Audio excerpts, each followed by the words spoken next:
I can't imagine what this is like with bottled age. That's good. Surprising, like I said. I'm Matthew Horkey. For the last 7 years, I've traveled around the world tasting thousands of wines annually in search of the most unique, exciting, and expensive bottles on the planet. For most people, along the wine journey, they start out with sweet wines, they move over to whites, then heavier whites, then eventually lighter reds, then big, full-bodied reds. For me, it was the exact opposite. I started out drinking only heavy reds. I thought that was the only serious wine. Now, I find myself wanting to drink more whites and the world's great sweet wines. And when I say sweet wines, I'm not talking about that stuff that comes off the supermarket shelf or white zin. I'm talking about the historically, culturally relevant, great sweet wines of the world. Kind of shaped the history of the wine world if you think about it. Hundreds and hundreds of years ago, when we didn't have processed sugars, we didn't have Coca-Cola, we didn't have cane sugar, we didn't have processed sugar. The only thing that was really sweet was fruit. Sweet wines were so incredible because if you had something that was naturally sweet, tasted really good, and gave you a little bit of buzz because it had alcohol, that was the wine of kings. Those would be really coveted wines. That's why so many wines were dubbed the wine of kings, the king of wines. Historically, wines like Pantelleria in Cyprus, Constantia from South Africa, Tokaji from Hungary, Sauternes from France, Port from Portugal, these were really, really coveted wines. They've kind of fallen out of fashion because they're expensive. Not a lot of people are going to open up a bottle of sweet wine and drink it themselves. They usually have to share it with friends, or it's an after dinner type thing. Except for me, I can drink a whole bottle of the world's great sweet wines, no problem. Can be a little bit of problem on the tummy actually, so I got to be careful. There are a lot of different ways to make sweet wines, but we're going to talk about making sweet wines with raisins today. Then we're going to taste two examples here from Italy. Not going to blind taste them because they're different colors, so it would be easy to spot. When you go back thousands of years ago and even several hundred years ago, wine did not keep very well until we learned how to use bottle, cork, sulfur. Wine usually would be consumed locally and would be spoiled over long transports. That's why fortified wines came to being, because the alcohol helped preserve the wine. And this style of wine, wines made with raisins, wines that are higher in sugar, because sugar also preserves wine as well. Those kind of techniques, they think, were developed in Greece on the island of Crete. They've spread all over the world. Now, currently, the country that makes the most wines from raisins, from dried grapes, is Italy. That's why I have two examples here today. Well, that, and it's super difficult to get samples of sweet wine because they're pretty expensive and usually pretty low quantity. One of the most famous red wines is actually made out of raisins, and that's Amarone in the northern Italy, but that is relatively a modern wine. It only started being made around the 60s. It came by accident from a wine called Recioto. That was actually a sweet wine made from raisins in Valpolicella. Some examples of sweet wines, you'll find Vin Santo in Greece. You'll find Vin Santos in Tuscany as well. Some wines made from raisins that are affected by noble rot also are the great Sauternes from France, Trockenbeerenauslese from Germany, from Austria, and then Tokaji from Hungary. Also, some great sweet wines being made in Australia where they call them stickies. I think that's really cool. Why are these wines so expensive? Well, there are a couple of reasons. Number one, the quantities are really low. What you do is you take the wine grapes and you either let them shrivel on the vine, or you dry them out in the sun or up in the lofts until the water starts to evaporate and they get real small. Those wines that are affected by rot, the rot basically pokes holes in the berries and then the water starts to evaporate out, and then that rot leaves a real interesting honey caramel flavor. Obviously, there's going to be less water, there's going to be less volume, so you're not getting a lot of wine.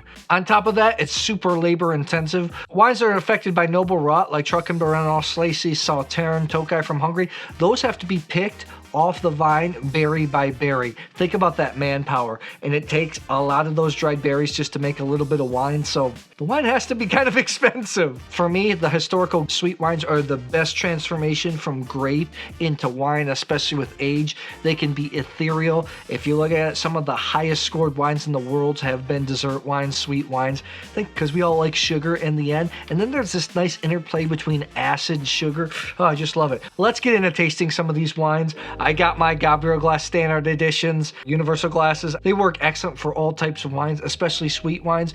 Usually sweet wines, you use smaller glasses, but I want more of the aromatics to come out, so I'm going to use these. If you want to check them out, I have a link in the description box. Helps the channel if you purchase with that link, so I appreciate it. I'm not going to taste these bad boys blind because they're different colors, so let's just get into tasting them, okay? I'm just going to pour of it a little bit to save some wine and to save me and my waistline from not drinking too much. First up here that we have on the left, we have a Vin Santo from Tuscany. This is the Tenuta Carobbio, Vin Santo del Chianti Classico, Occhio di Pernice 2011, 40 bucks. 375 milliliter bottle, so basically a half bottle of wine, 40 bucks. Yes, it is more expensive. I love in Tuscany, whenever you're having dessert at a nice restaurant, they're usually pouring you a glass of Vin Santo at the end. A lot of times homemade Vin Santos too that aren't even bottled commercially. Some of the best Vin Santos I've had have basically made by producers that are keeping the tradition alive but don't sell it. They make the Vin Santos for themselves.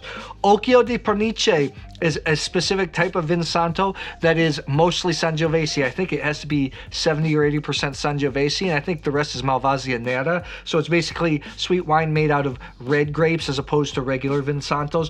What happens with these is they pick the grapes, then they dry them up in lofts, and then they press them, they ferment them like normal wine. Sometimes these wines can take years to ferment. Sometimes producers let them go 3-4 years to ferment in these small barrels.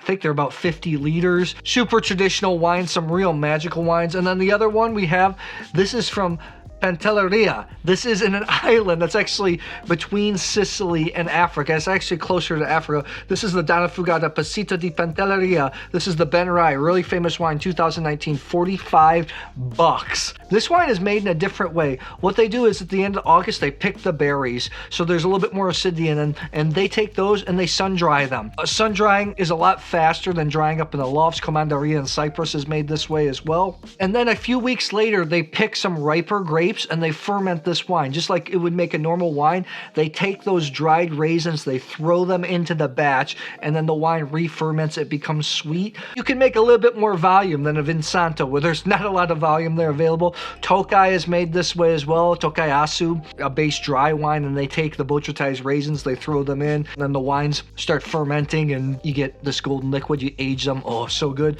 This is not aged in wood. It says aged in tanks. Let's take a look here. I thought they would be quite different color, but they are not. They're both have a slight orange caramel color. This, by the way, is made from Moscato Alexandria, which in Sicily they call it Zebibo. Man, maybe I should have done this blind. Oh well, it doesn't matter. I'd score these wines like 1 billion points anyway because I love sweet wine so much. With these wines, you get caramel, nut, toffee type of flavors, a lot of macadamia nut, this a little bit of orange peel, dried apricot, raisin. Wow, this is super interesting. Vin Santo's usually super sweet. This is 15.5 alcohol. This is more of a drier style, which again makes Vin Santo's that way too. Reminds me a little bit of Malvasia de Bosas from Sardinia, Vernazza de Ordestanos, maybe even Palo Cortado style. It's like nutty. I was expecting it to be super sweet. It's not. Wow. I mean, it's not a dry wine because they're off dry. Nutty. These are super unique wines. When I'm tasting these wines with other wine professionals, they're always usually like, oh, that's interesting. And then I ask them, would you buy a bottle? And they're just like, no. For me, this is 92 plus, 93 point type of wine.